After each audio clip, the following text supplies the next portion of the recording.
ኩባ በአሜሪካ የተጣለባትን አዲስ ማዕቀብ ህገወጥና ግፈኛ ስትል አወገዘች። የኩባ የውጭ ጉዳይ ሚኒስትር ብሩኖ ሮድሪጌዝ አሜሪካ አገራቸው ላይ የጣለቻቸውን ተከታታይ ማዕቀቦች ህገወጥና ግፈኛ በማለት ተቃወሙ። ፕሬዚዳንት ዶናልድ ትራምፕ የኩባ የኢነርጂ፣ የመከላከያ፣ የፋይናንስ ወይም የደህንነት ዘርፎች ባለስልጣናትን እንዲሁም የሰብአዊ መብት ጥሰት ወይም ሙስና ፈጽሟል የተባሉ ግለሰቦች ኢላማ ያደረገ ማዕቀብ የሚጥል ፕሬዝዳንታዊ ትዕዛዝ አርብ ዕለት ፈርመዋል። ፕሬዝዳንቱ ማዕቀብ የጣሉት አሜሪካ ወደ ኩባ ነዳጅ እንዳይጓዝ የጣለችውን እገዳ የሚቃወሙ ኩባውያን በዋና ከተማዋ ሃቫና ውስጥ የሚገኘው የአሜሪካ ኤምባሲ ፊት ለፊት ሰልፍ በወጡበት በዓለም አቀፉ የላብ አደሮች ቀን ነው። የአሜሪካ እገዳ በመላ አገሪቱ የኃይል መቋረጥ እና የነዳጅ እጥረት እንዲፈጠር ምክንያት ሆኗል። በደሴቱ ሀገር ላይ የሚከተሉትን የውጭ ጉዳይ ፖሊሲ የበለጠ እያጠበቁ ያሉት ትራምፕ የአገሪቱን ኮሚኒስት መንግስት የመቀየር ፍላጎት እንዳላቸውም አመልክተዋል። ትራምፕ አርብ ዕለት ከኩባ 145 ኪሎ ሜትር ላይ በምትገኘው በፍሎሪዳ ግዛት ባደረጉት ንግግር አሜሪካ የካሪቢያን ደሴት ሀገሯን እንደምትቆጣጠር ተናግረዋል። ይህ እርምጃ በቅርቡ ሊፈጸም እንደሚችልም አመልክተዋል። ከኢራን ስንመለስ ከታላላቅ መርከቦቻችን አንዱን ምናልባትም በዓለም ትልቁ የሆነው ዩኤስኤስ አብርሃም ሊንከን የአውሮፕላን ተሸካሚ መርከብ እንዲሄድ እናደርጋለን። ከባህር ዳርቻው 100 ያርድ ርቀት ላይ ሲቆም በጣም እናመሰግናለን፣ እጅ ሰጥተናል ይላሉ ሲሉ ተደምጠዋል። የኩባ የውጭ ጉዳይ ሚኒስትር ብሩኖ ሮድሪጌዝ በኤክስ ገጻቸው ባሰፈሩ ጽሑፍ እንዲህ አይነት የተናጠል አስገዳጅ እርምጃዎች የተባበሩት መንግስታትን ቻርተር እንደሚጥስ ገልጸዋል። ይህ አይነት እርምጃዎች በኩባ ሕዝብ ላይ የጅምላ ጥቃት ለመጣል ያለሙ እንደሆኑም ጠቅሰዋል።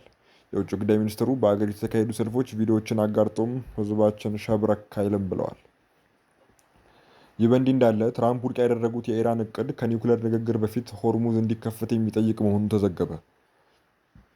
ኢራን በፓኪስታን በኩል ያቀረበችውና ፕሬዝዳንት ዶናልድ ትራምፕ ያልተደሰቱበት አዲሱ የሰላም እቅድ ስለ ኒውክሌር ፕሮግራም የሚደረግ ንግግር በሂደር ተይዞ የሆርሙዝ ወሽመጥ እንዲከፈትና አሜሪካ የጣለችው የባህር ጉዞ እገዳ እንዲያበቃ የሚጠይቅ መሆኑን ሮይተርስ ዘግቧል።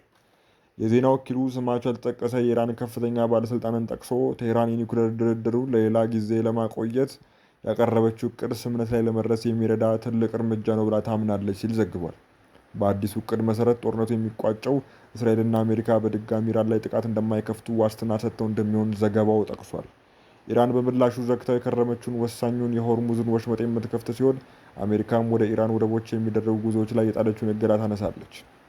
በመጀመሪያው ደረጃ ንግግር ይህ ከተከናወነ በኋላ በኢራን የኒውክሌር ፕሮግራም መርሃ ግብር ላይ ስለሚጣል ገደብና ማዕቀቦችን ስለማንሳት ድርድር ይደረጋል። ኢራን የኒውክሌር ፕሮግራሟን ለማገድ ብትስማማ እንኳ አሜሪካ ለቴህራን ለሰላማዊ ዓላማ ዩራኒየም የማበልጸግ መብት እውቅና እንድትሰጥ እንደምትጠይቅ የሮይተርስ ዘገባ ያመለክታል።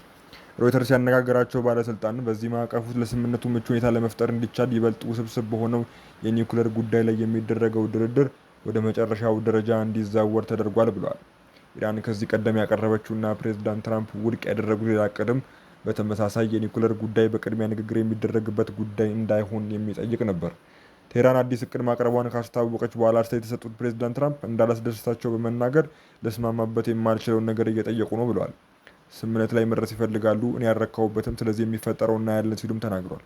ፕሬዝዳንቱ ኢራን የኒውክሌር መሳሪያ እንዳይኖራት የሚያደርግ ስምምነት ላይ ሳይደረስ ጦርነቱ ሊቋጭ እንደማይችል በተደጋጋሚ ተናግረዋል። ኢራን በበኩሏ የኒውክሌር ፕሮግራሟ ለሰላማዊ ዓላማ የሚውል መሆኑን በአጽንኦት በተደጋጋሚ እየገለጸች ነው። በየመን የባህር ዳርቻ የታገተች አንዲት ነዳጅ ጫኝ መርከብ ወደ ሶማሊያ ተወሰደች። የባህር ላይ ወንበዴዎች አንድ የነዳጅ መርከብ ከየመን የባህር ዳርቻ አግተው ወደ ሶማሊያ መውሰዳቸውን የደህንነት ምንጮች ለቢቢሲ ተናግረዋል። የየመን የባህር ዳርቻ ጠባቂዎች ቀደም ሲል እንደገለጹት ኤምቲ ዩሬካ የተባለው መርከብ ተጠልፎ ወደ ሶማሊያ ተወስዷል። የሶማሊያ ደህንነት ምንጮች እንዳሉት በቃና ወደብ አቅራቢያ የሚገኘው የኤደን ባህረ ሰላጤ በባህር ላይ ወንበዴዎች እጅ ወድቋል። ለቢቢሲ አስተያየታቸውን የሰጡ የከፊል ራስ ገዟ ፑንትላንድ 3 የደህንነት ባለስልጣናት የባህር ወንበዴዎቹ በኤደን ባህረ ሰላጤ ላይ የምትገኘውን ቃንዳላ የባህር ዳርቻ ከተማን ለቀው ወጥተዋል ብሏል። ከሳምንት በፊት በሶማሊያ የባህር ወንበዴዎች የተጠለፈውን የሆነር 25 መርከብን ተከትሎ በ10 ቀናት ውስጥ በአካባቢው ሌላ የነዳጅ ጫኝ መርከብ ሲጠለፍ የሁለተኛው ነው። ሆነር 25 ወደ ሞቃዲሾ እያመራ የነበረው 18500 በርሜል ነዳጅ ጭኖ ነበር። ኤምቲ ዩሬካ ከመታገቷ በፊት የምዕራብ አፍሪካዊቷ ቶጎን ባንዲራ እያውለበለበች የነበረ ሲሆን ቅዳሜ ንጋት 11 ሰዓት ላይ በታጣቂዎች ቁጥጥር ስር መዋሏን የደህንነት ባለስልጣናቱ ለቢቢሲ ተናግረዋል። መርከቧ በአሁኑ ወቅት በየመንና በሶማሊያ መካከል ባለው የኤደን ባህረ ሰላጤ እየቀዘፈች ሲሆን በሚቀጥሉ ሰዓታት በሶማሊያ የውሃ ክልል መልህቋን እንደምትጥልም ይጠበቃል። የዩናይትድ ኪንግደም የባህር ትራንስፖርት ኦፕሬሽን አርብ ዕለት እንደገለጸው ከሆነ የታጠቁ ሰዎች በጀልባ መሆን በየመን አልሙካላ አቅራቢያ ወደሚገኝ መርከብ ተጠግተው ነበር። ሶስት የተለያዩ የደህንነት ባለስልጣናት እንደገለጹት እነዚህ የታጠቁ ሰዎች በካሉላ ወይም አሉላ የአሳ ማጥመጃ ከተማ አቅራቢያ ከሚገኝ የባህር ዳርቻ አካባቢ የተነሱ ናቸው።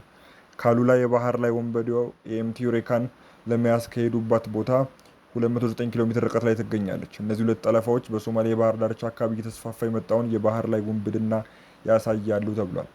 ዛሬ እገታ በሁለት ሳምንታት ብቻ በባህር ላይ ወንበዴዎች በቁጥጥር ስር የገቡትን መርከቦች ቁጥር 4 አድርሶታል።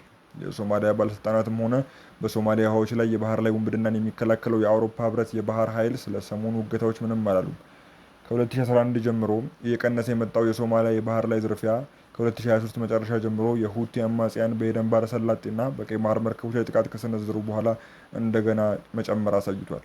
በጥቃቶች የተነሳ ዓለም አቀፉ የባህር ኃይል የሁቲ ስጋትን ወደ መከላከል ትኩረቱን ሲያደርግ፣ በሶማሊያ የባህር ዳርቻ ላይ የሚገኙ የታጠቁ ቡድኖች ክፍተቱን ተጠቅመው መርከቦችን ማገት ጀምረዋል። እየተካሄደ ያለው የባህር ላይ ውንብድና ብዙዎች ከሚያስቡት በላይ የከፋ ነው። በሁሉም የባህር ዳርቻ የታጠቁ ቡድኖች እንቅስቃሴ እየጨመረ ነው ሲሉ የፑንትላንድ ክልል የጸጥታ ኃላፊ ለቢቢሲ ተናግረዋል።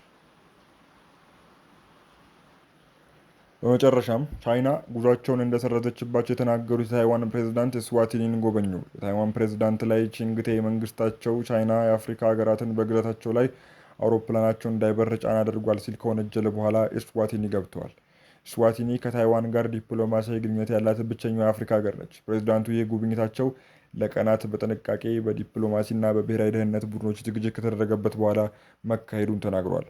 ፕሬዝዳንቱ ወደ ስዋቲኒ ለመጓዝ ስለተጠቀሙበት መንገድ ተጨማሪ ዝርዝር መረጃ ሳይሰጡም ቀርተዋል። ቻይና ጉብኝቱን በምስጢር የተካሄደ ማምለጥ የሚመስል ስትል ገልጸዋለች። ቻይና ታይዋንን እንደ ግዛቷ አካል አድርጋ ስለምትመለከታት ከሌሎች ሀገራት ጋር ግንኙነት የመፍጠር መብት እንደሌላት ትገልጻለች።